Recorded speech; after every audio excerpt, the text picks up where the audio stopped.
Olha aí, todo mundo reunido, já falei com o Tasso, falei com o João. Meu amigo Eliese, boa tarde. Boa tarde. Seja bem-vindo, a primeira dama aí da Maciel, que deu lá uma passagem pelo Rota do Dia, teve lá no Rota, no estúdio, passou por lá. E nós vamos começar logo mostrando o que foi o tema de hoje no Estado. O foco, os olhares estavam voltados para a Assembleia Legislativa, que aprovou 3 nomes para a composição do governo do Estado e também do Tribunal de Contas do Estado. O nome que vai agora integrar a Corte de Contas é o da deputada federal Rejane Dias. O nome foi aprovado e ela será a próxima conselheira do TCE. Eliese Rodrigues. Os nomes foram apreciados pela Comissão de Constituição e Justiça e pelo plenário, com sabatina e votação. Antônio Torres foi aprovado para o cargo de diretor-geral da Agência Reguladora dos Serviços Públicos Delegados do Piauí, Agresp. O gestor pretende implantar novas tecnologias para o atendimento ao cidadão. Eu acho que com tecnologia, que é uma área que a gente trabalha e conhece, eu acho que é possível aproximar o cidadão que está dependendo do serviço público de quem presta, né? Então a ideia é que a gente possa apostar na tecnologia para ajudar nesse processo. O deputado Zé Santana, do MDB, teve o nome aprovado para a presidência da Agespisa e se comprometeu com a causa social através do órgão. Melhorar a questão do abastecimento d'água em diversas cidades que têm um problema crônico, né? E ver, de fato, o ser humano, o lado social que precisa ser visto por aquela empresa em relação à prestação de um bom serviço, oferecendo com qualidade um bem supremo que é a água. A deputada federal Rejane Dias, do PT, teve o nome aprovado pelo parlamento e passa a ocupar o cargo de conselheira do Tribunal de Contas do Estado. Bom, aí a gente já trouxe todos os detalhes. Bem rapidamente, Eliese, para a gente passar para os outros assuntos, quais são os próximos passos? Bom, boa tarde, Douglas, boa tarde aos colegas. Uma vez a Assembleia sabatinando e aprovando por maioria absoluta, ou seja, no mínimo 16 votos. No caso aí foi unanimidade, né? Nas comissões sim, no plenário também.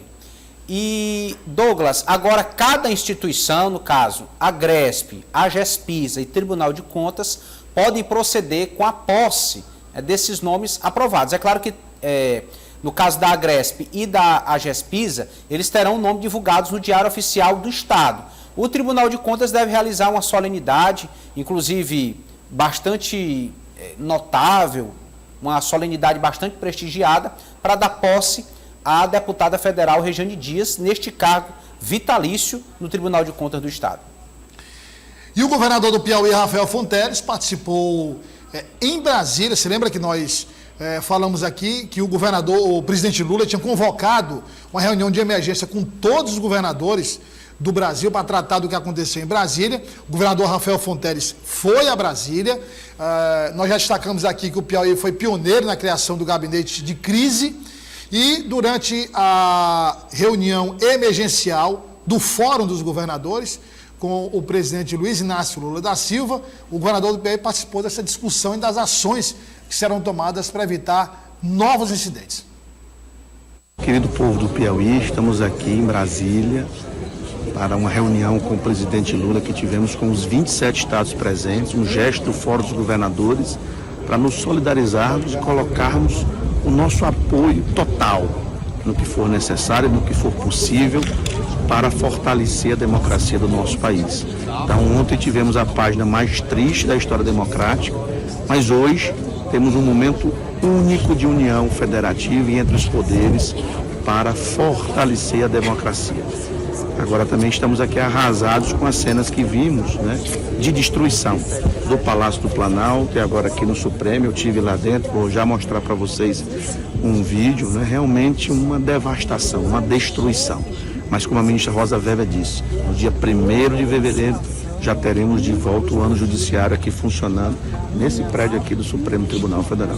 E o Palácio do Planalto, nos espaços que não foram destruídos, já segue normalmente. Então a democracia sobreviveu e está mais forte no nosso país. E vamos colaborar com as tropas, com a investigação que está sendo conduzida pelo Ministério da Justiça para fazer punição exemplar a quem participou. Já são mais de 1.500 presos terroristas, vândalos, mas vamos atrás de quem financiou e também de quem facilitou, né, que houvesse essa página triste. Edna Maciel, boa tarde. E a gente falou durante o jornal de hoje sobre o pioneirismo do Piauí nesse aspecto, ou seja, foi o primeiro estado a criar um gabinete de crise. Já existem, a própria Edna fez a reportagem, já existem denúncias. E aí, Edna, eu queria aproveitar, já que você esteve lá, conversou com o delegado Matheus Zanata, o governador falou agora sobre o assunto. Eu queria que você passasse a impressão que você colheu lá no local, nesse trabalho, e eu acho que o número até surpreendeu, né, em pouco tempo. Muito pouco tempo, porque ontem, boa tarde de novo a todos, a gente tinha um número de 12 pela manhã, se não me engano. Ontem pela manhã. Hoje a gente já tem o número de 72. Foi a primeira pergunta que eu fiz para o delegado Zanata. Eu falei assim, nossa, mas tão rápido? Ele disse, não, e essa hora eu não posso lhe dar oficialmente, mas essa hora deve ter mais. Só que aí eu perguntei para ele como era feita essa peneira, né? Então é claro que ele não me deu... para saber o que realmente, efetivamente é, né? O que não é. Porque tem vários tipos de denúncias e acho que o mais importante, Douglas, e todos que estão nos acompanhando, é que a união de todos os órgãos em nível federal e estadual, e aí a gente fala dos de segurança, polícia, inteligência, envolve tudo, estão empenhados. E esses 27 governadores, vi ontem a fala do representante dos municípios, né, dos prefeitos de todo o país, uma fala contundente, forte. Então, todos estão interessados não mais em dar continuidade à polarização, nem a partidarismo. Vimos até opositores dentro da reunião também, né? Então, assim, eu digo de partidos opostos, de ideias opostas. Agora é a união de todos para que se possa realmente acabar com esse tipo de ação, que é uma ação inconstitucional e que é uma ação de vandalismo. Então, na conversa que eu tive também com o delegado e superintendente de operações, eu percebi a preocupação dele e de que ele colocou para a gente dessa análise muito cuidadosa de quem se omitiu, quem instigou e quem patrocinou. Eu acho que o governo todo, em nível federal e estadual, está muito empenhado em saber, e nós também, né? Porque a conta vem para a gente, todos nós gostaríamos de saber se estamos seguros e que as instituições públicas, não só lá em Brasília, mas em todos os nossos respectivos estados de origem em que vivemos, não sejam atacadas dessa forma. Olha, o doutor Pessoa falou sobre as enchentes, vai voltar para cá, falou sobre as enchentes que atingiram a cidade. Vamos ouvir o que ele disse. De manhã, de tarde, de noite, eu ontem me senti um cidadão. Tive a tarde de ontem, de domingo, em casa, que normalmente eu estou trabalhando, ou vendo esse período de vulnerabilidade por causa das enchentes, viu? Mas eu estou com um time de emergência, de urgência, cuidando da cidade de Teresina. Cada vez mais esse olhar republicano, esse olhar decisório, nós estamos cuidando da cidade de Teresina. Eu vou passar a vez para um dos especialistas do jornal Dia News. Você vê hoje nos grandes meios de comunicação, tem especialistas em determinados assuntos que são mais difíceis de compreender. Economia, Oriente Médio, né? Enfim, quando se fala em física, se fala em guerra nuclear, quer dizer, então aqui tem um especialista no doutor Pessoa, dois, aliás, especialistas, que estão aí do lado esquerdo do seu vídeo, que é o Eliésio Tassi. Eu queria passar para o Tassi tentar decifrar aí, Tassi, que foi republicano pelo meio, time de urgência e emergência. Eu pensei que ele estava falando da entrada de um hospital, urgência e emergência. O que é que ele quis dizer aí em relação às enchentes, que é o que existe de fato mesmo, são as enchentes? Acho que ele vai alcunhar, Douglas, e criar o termo republicanismo hídrico, né? Sim. Isso aí. Sim. termo novo, mas o que de fato está acontecendo, Douglas, e o Jornal Dia desta terça-feira destaca, é que as obras que estão sendo feitas para conter os problemas com enchentes aqui na capital não estão resolvendo. Nós temos uma matéria feita, inclusive... Mas só me permita aqui, que eu me lembro que nós mostramos aqui, em outro período chuvoso, botaram, não sei se você se lembra, botaram, aliás, um saco de areia num local que vinha uma tromba d'água, um volume de água tão grande, que aquilo ali não segura nem riacho. Imagina, quer dizer, realmente, como eu disse, eu destaquei a matéria quando nós mostramos o Jornal Dia, eu disse o seguinte, se o Jornal Dia estivesse trazendo aqui a notícia de que as obras estão resolvendo o problema das enchentes, eu me espantaria, mas não resolvendo, tá? A Avenida Expedicionários, nosso repórter André dos Santos fez uma matéria lá. Então é complicado, Douglas, porque as alternativas apresentadas pela prefeitura não surtem efeito. E o prefeito, como a gente pôde acompanhar aí, muito pouco decide, né? Muito pouco influencia nas decisões. Ele não fala com objetividade, ou seja, ele não dá um diagnóstico e não diz o que está sendo feito. Ele faz, como se diz no interior, ele faz uma viagem, uma coisa que não quer dizer nada no final das contas. Eu fui bem específico. E aí não se pode levar isso na brincadeira, porque nós estamos falando aqui da vida das pessoas. Sem dúvida. Infelizmente perdemos vidas o ano passado por causa das enchentes. Esse ano já? Esse ano também. Esse ano ainda não, né? Mas... Teve aquele caso, um rapaz lá que não foi confirmado, mas já suspeita, né? Mas tivemos confirmado ano passado. E acho importante destacar, Douglas, que quando se fala, eu fui bem específico, como está a situação do monitoramento das obras, principalmente as galerias, que a nossa maior preocupação são as galerias da Zona Norte, aqui da Zona Leste, da Zona Sul, e esse é o quadro, né? O prefeito muito pouco sabe dizer qual é o estágio dessas obras e prazos para concluir, não tem qualquer ideia objetiva. E o quadro é esse de incerteza que vamos viver. Felizmente, aí até março, abril, é que se estende esse período de chuvas mais... bem rápido aqui, só para a gente entender, você que é um especialista, eu tenho que beber desta fonte. Eu queria perguntar a você, eu acho que é uma curiosidade minha, mas também é uma curiosidade de todo o povo teresinense. O prefeito, ele não é informado de nada, ou seja, os secretários não informam porque não adianta... ou ele é só comunicado de forma superficial, ou ele é informado detalhadamente e se ele esquece, ou ele não sabe traduzir na hora das entrevistas. O que acontece, hein, Tássio? Eu acredito, Douglas, que ele seja informado com todo o conteúdo que precisa, mas acho que tem alguma dificuldade de fixar esse conteúdo e principalmente de transmitir.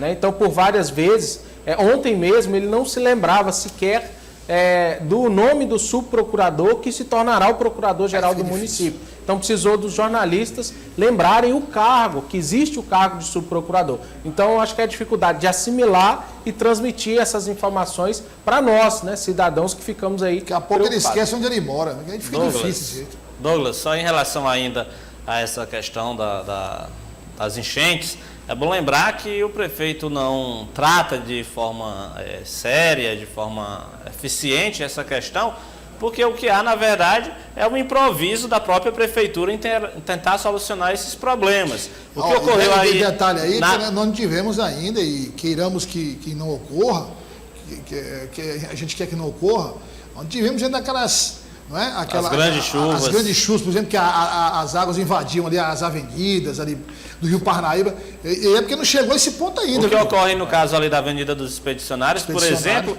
é um problema que deveria ser solucionado durante o período que não chovia, né? A prefeitura não sabia sequer da existência de um problema ali, quando começaram a cair as primeiras chuvas, que o problema ficou evidente, obviamente, então ela começou ali a improvisar uma saída, e aí não precisa ser especialista para entender que nesse momento, no momento das chuvas, não tem como se fazer uma obra de uma grande obra. Pelo contrário.